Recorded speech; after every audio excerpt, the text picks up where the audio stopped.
Uyabona once into yalethwa kuwe kwathiwa yi-gender equality, kwathiwa yi-women empowerment, kwathiwa yi-independence, kwathiwa my body my rights, kwathiwa yi-democracy, wazi ukuthi into leyo yi-nonsense.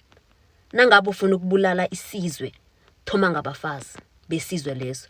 Ayikho into esazokwenzeka ngaleso sizwe leso. Lotshani, ibizo lami ngingulungile Mabhena, unamasoko, umntazana weNalini owakhuliswa Manzunza. Yabona akekho amala enzwe amala amakhulu enzwe makhuwa angangokuthi batsho men and women are equal. We will never be equal, but angifuna ukukhuluma namhlanje ngegender equality. Ngifuna ukukhuluma ngamala abawalethe emphakathini bawathengisa bathi it's our malungelo wabafazi, kwathiwa is gender equality, kwathiwa it's women empowerment, kwathiwa abafazi bagandelelwe mde bazisikimele, whereas bazi ukuthi bafuna ukubulala our family structures, our African family structures further. Vele thina nasibeletha ngo-2000 bese ama-structures lawa nofana i-structure le ibulewe, but to further do that they had to introduce izinto ezifana nabo women empowerment, independence. Ayikho into emamala njengokuthi nawumfazi nawuba pregnant kufanele ukuthi ube taking out of i-community yakho. Isinto sithi umfazi ozithweleko kufanele ukuthi abe ne-community yabafazi abamnakelelako. Kufanele ukuthi kube nomfazi ozokwenzela inhlahla zokuthi uzisele. Kufanele kube nomfazi ozokuhlambisa, kube nomfazi ozokusiza ngendlini. Kodwa into leyo bayibulala, i-community yomfazi ibulewe yi-system le yamakhuwa efaila. Bese nabaqedako la bakutshela ukuthi wena kumele ukuthi ube independent, kumele ukuthi usebenze, kumele ukuthi yazini nje wena nendoda yakho kumele ukuthi nilingane. Siyeza lapho ngelinye ilanga, because in African spirituality we have duality and balance, we do not have equality. Indoda nomfazi ngeze bavuke balingene because abafani, even biological abafani. So ayikho into emamala njengokuthi bakutshela ukuthi na uqoda ukubeletha umntwana wakho bazokusike umbilical cord ekubeni kose ukuthi izwele, bese uhlale 4 months because leyo yi-maternity leave yakho, bese uthatha umntwana wakho umuse e-crèche ayohlala nabantu angabaziko. You know, umntwana phela akakhona ucommunicate ukuthi these people are strangers. Umntwana ona 4 months phela umuntu lo akahlangani lo, akhamba ukuhlala nabantu angabaziko, eksena avuswa ahlanjiswa akhamba ye-crèche, ebusuku abuye ngabo 7 because nakaceda i-crèche le enormally mele ngenele yendambama because wena kose ukuthi ubuye from emsebenzini uyomthatha ngo-7 o'clock nasewutshayisile ubuye ekhaya. Umntwana wakho akekho nawe as umamakhe, uhlala nabantu abangabaziko, uhlala ekhayeni engasilo lakhe, ureceive ama-energies nemthetho engasiyo yakho. Bese wena kose kuthiwa batsho u-independent, you are a strong black woman, ulwela umntwana wakho, wondla abantwana bakho. By the time umntwana lona ana 4 years 5 years akakurecognize, you are not the mother of that child. Nakana 5 years ungawari, 4 years siyamthatha simusa ku grade RR, and then nakati 5 years grade R, nakati 6 years grade 1.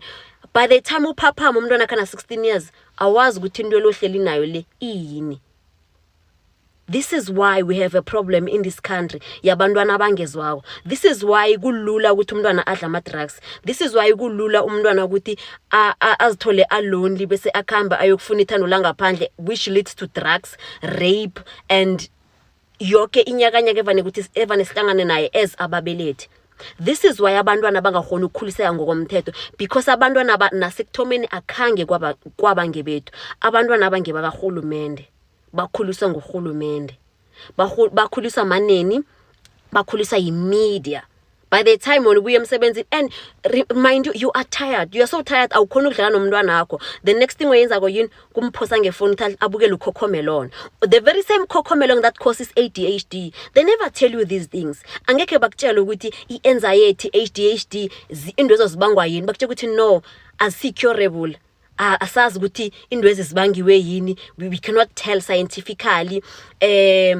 Amagulo la wonke la esithomo kwabona namhlanje It's not because abantu abamnyama bebangawazi. It's because abantu abamnyama, they believed in prevention than cure. That's the reason why kwaba namasiko pilo womuntu ozithweleko ukuthi umuntu ozithweleko akasaphili njengathi, akajama endleleni, akakhambi aye kwamakhelana yokucoca. Umuntu ozithweleko akaphili njengathi, nanoma saqeda ukubeletha ngeke ahlale la ngendlini aphile njengathi. Uba nembelesi, uba ne community of women that help her through. Before asa ayokbeletha na after ayokbeletha 6 months sekabelethile solo kunabafazi akahlangana nendoda akahelejwa na indoda. Thina babuye basitshela bathi also you can be romantic by ukuthi uvumela indoda yakho ukuthi ingene ngapha wena uzokubelethela ngakhona bese na ubeletha uvula umlenze ikubukela. Angeke iphinde ibe right indoda ebukela umuntu obelethako because bekwangamela ukuthi indoda ingene indaba zabafazi. We are being told it's romantic to share ama-part wethu as individuals to each other, everything. Ayikho indoda ozoyihlonipha na uyazela yo konke, indoda na uyazela yonke into angeke uyihloniphe. Kungakho eAfrika kwaba namabandla, indaba zebandla ziphelele bandla, indaba zangesibuyeni ziphele esibuyeni, because you understood ukuthi nangikhuluma ngesihlabi, nangikhuluma ngama-period pains, ubaba kwami angeke akhona understand. No matter how much I can try to teach him, try to explain, man will never understand how it feels like to be a woman. Akusukuthi badom vele into laba na akekho umuntu oza understand ukuthi kunjani ukuba nembeleko kuba nganayo. You can never understand how it feels like ukuba namahlwayi, testicles, when you have never been a man and had testicles. You can never understand masculinity just by reading a book, just by going through our research papers. They are lying to us. They've lied to us. So our children, they're taken away from us prematurely. That is why abantwana bethu banamakulula snacks. Then no, black parents do not know these illnesses. We knew about these illnesses. That's why we had a system in place. That's why kwaba nesindu. That's why kwaba nomundu ebathi yimbelesi. Besazi ukuthi kunento ebathi post traumatic depression or angazi nokuthi ibiza ukuthi besazi ukuthi umfazi nakaceda ukubeletha vele uzoba ngaphasi kwegandelo because like ukhiphe umuntu when you are a ticking bomb. Akufanelanga ukuthi unakuceda ukhiphe umuntu namhlanje subuyele emsebenzini in 4 months. You're not supposed to wash your clothes. You're not supposed to cook your own food. There's a community of women kunembelesi, someone specifically designed for you ngesintu ukuthi asuke kwakhe la hlala khona yena eze la wona ukhona azokusiza isintu sitsho njalo. It's the first time uba ngumama wazini ngokukhulisa umntwana. This is why you're getting it wrong. Because when ucabanga ukuthi wena nendoda yakho njengoba nitshadile umntwana lo nizomkhulisa nithi nazini ngokukhulisa umntwana nakhe namkhulisa nguphi umntwana. But they've lied to us, told us this is romantic. Men cannot mow with the babies. Nigelana indoda umntwana imbambe ana 2 minutes. Men will never connect with babies. Angeke. It's not because banenhliziyo ezimbi. It's because abakambathi. They never carried these babies. So it makes sense ukuthi bangabi emotionally connected to them until abantwana laba bakheka babumbeke until that 6 months ebayibeka ngesintu ihlangana umntwana i4 at least seyicina. That's when indoda it can be able to athatha umntwana adlale naye enze kulokho kwenzako naye. So it's a lie. It's not women empowerment. We are not being empowered here. It's not gender equality. We are not given ama-rights alinganawo la. Nangabe ufuna ukubulala isitshaba, nangabe ufuna ukubulala isizwe, thatha abafazi bakhona ubakhiphe ngekosini, ubakhiphe ngesindwini. And when you are done ukubakhipha, bese ubanikele amandla wamala, like amandla delusional ukuthi banamandla. Tell them they have to go to work. There's a reason why all these environments, they are toxic.